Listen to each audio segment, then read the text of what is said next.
Assalamualaikum warahmatullahi wabarakatuh. Selamat malam, Bapak. Perkenalkan, nama saya Derajat Habibi dan NIM saya di 230101010104. Di sini saya akan menjawab pertanyaan untuk UTS, yaitu nomor 6. Yang pertama, sebutkan siapa saja nama anggota kelompok Anda. Jadi di kelompok kami ada Mbak Aziza Kolbi, ada Mbak Mentari, ada Mas Adit Herdiansyah, Mas Dimas Bagas Pandaya, dan Mas Eko Budiono Wicaksono. Jadi kelompok saya itu terdiri dari 4 laki-laki dan 2 perempuan. Yang kedua, apa saja peran masing-masing anggota kelompok Anda? Jadi, karena kelompok ini terdiri dari 6 dan ada 2 tugas yang harus dikumpulkan, jadi kami membagi menjadi 2 kelompok yang masing-masing terdiri dari 3 orang. Dan setelah pengundian kemarin, kami sudah sepakat bahwa satu kelompok membuat makalah, yaitu terdiri dari Mas Dimas Bagas, Mas Aditya, dan saya sendiri. Sedangkan 3 orang lainnya, yaitu tim 2, membuat PPT untuk kita presentasikan hasil dari makalah yang sedang kami susun, yaitu terdiri dari Mbak Aziza, Mbak Mentari, dan Mas Eko Wicaksono. Untuk pertanyaan ketiga, apa judul proyek dan proyek Anda?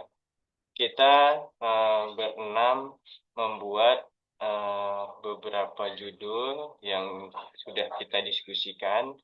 Yang pertama itu ada pengaruh ergonomis visual pada layar komputer terhadap kinerja dan kesehatan pengguna.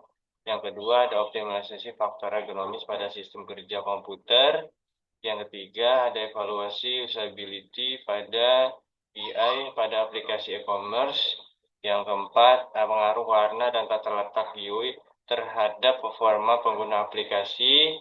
Yang kelima ada implementasi teknologi IR dalam meningkatkan interaksi manusia dan komputer. Dan yang terpilih dari hasil rapat tanggal 16 Desember 2024 yang kita sepakati adalah pengaruh ergonomis visual pada layar komputer terhadap kinerja dan kesehatan pengguna. Jadi itu yang kita pilih dari hasil rapat kami berenam. Nah, apa saja melatar belakangi Anda mengambil proyek tersebut, yaitu penelitian karena relevansi dengan perkembangan teknologi modern yang semakin mempengaruhi kehidupan dan kesehatan manusia pengguna itu sendiri. Beberapa alasan utama latar belakang ini juga di era digital, terus berkembang pesat layar komputer telah menjadi bagian tak terpisahkan dari kehidupan manusia, mulai dari pekerjaan kantor hingga pelajar maupun masyarakat yang biasa. Hingga profesional kreatif hampir semua aktivitas ini tergantung dengan teknologi ini. Namun penggunaan layar komputer yang terlalu sering mengabaikan sudut pandang ergonomis sehingga menimbulkan beberapa dampak negatif bagi kesehatan fisik maupun kesehatan mental. Ada beberapa keluhan umum yang sering dialami pengguna layar komputer, meliputi ada mata lelah, nyeri leher, sakit kepala, hingga gangguan tidur, dan sakit pinggang. Gejala tersebut kerap disebut sebagai bagian dari computer visual syndrome. Sebagai isu kesehatan global yang membutuhkan perhatian serius, ketidaknyamanan yang ditimbulkan dari desain visual layar yang kurang ergonomis tidak hanya mempengaruhi kesehatan para pengguna, tetapi juga berdampak pada produktivitas kerja itu sendiri. Visual dapat menyebabkan stres, menurunkan konsentrasi, dan pada akhirnya mempengaruhi kualitas hasil kerja secara keseluruhan. Ironisnya, banyak pengguna layar komputer yang belum sepenuhnya menyadari bahwa faktor seperti posisi layar, pencahayaan, hingga desain visual memiliki pengaruh yang signifikan terhadap kenyamanan dan kinerja mereka.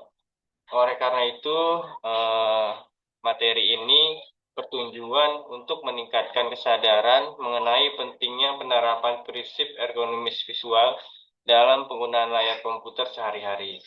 Selain itu, yang kita ambil ini diharapkan dapat memberikan kontribusi nyata bagi pengembang teknologi layar yang lebih ramah pengguna, seperti fitur pengaturan kecerahan otomatis atau anti silau lebih lagi. Yang kita ambil ini berupa memberikan panduan praktis bagi pengguna untuk menjaga kesehatan mata, mengurangi ketidaknyamanan visual, dan meningkatkan produktivitas kinerja melalui penerapan ergonomis visual yang tepat. Dengan demikian, yang akan kita ambil ini juga berdampak praktis yang besar dalam menjembatani kemajuan teknologi. Mudah-mudahan kedepannya produktivitas manusia dan pengguna bisa lebih efektif dan lebih nyaman. Itu untuk menjawab pertanyaan nomor 4. Dan pertanyaan nomor 5, deskripsikan seperti apa gambaran dari proyek yang akan kami buat. Jadi kita akan yang pertama mengedukasi dan membuat panduan penggunaan layar komputer. Kita akan membuat modul atau panduan praktis berbasis digital ataupun cetak menjelaskan posisi ideal dan jarak pandang yang optimal, pencahayaan yang sesuai dan frekuensi istirahat yang disarankan untuk menggunakan layar komputer. Terus yang kedua, mengkampanyekan kesadaran ergonomis visual tentang bahaya penggunaan layar yang tidak ergonomis melalui platform-platform digital seperti media sosial dan lain-lain.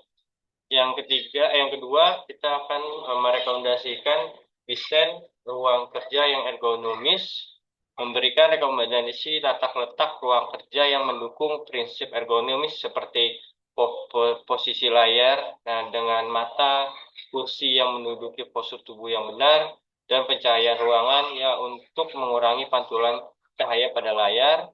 Dan yang selanjutnya, penggunaan aksesoris ergonomis mendorong pengguna alat bantu seperti pelindung layar, anti silau, penyangga layar, dan meja kerja yang dapat diatur ketinggiannya. Yang ketiga, teknologi yang mendukung ergonomis visual. Mengintegrasikan pengetahuan cahaya otomatis berdasarkan pencahaya ruangan, mode eye comfort atau pengurangan cahaya biru pada perangkat untuk mengurangi kelelahan mata, sistem peringatan otomatis yang meningkatkan pengguna untuk beristirahat setelah menggunakan komputer terlalu lama. Terus yang selanjutnya, pengembangan aplikasi, yaitu aplikasi ponsel atau komputer yang membantu pengguna untuk memposisikan layar dan tubuh dengan benar, dan timer berbasis ergonomis yang mengatur waktu kerja dan jeda, dan disertai panduan untuk peregangan. Yang keempat, yaitu implementasi di lingkungan kita kerja dan di lingkungan pendidikan dan teman atau keluarga, supaya menerapkan desain berbasis ergonomis visual untuk kenyamanan kita, supaya berdampak untuk peningkatan produktivitas dan penurunan masalah kesehatan. Mungkin itu yang bisa saya jelaskan untuk menjawab pertanyaan nomor 6. Mudah-mudahan menjawab maksud dan tujuan yang diberikan oleh Bapak dosen. Saya rasa cukup sekian dari saya. Billahi taufiq hidayah. Wassalamualaikum warahmatullahi wabarakatuh. Selamat malam.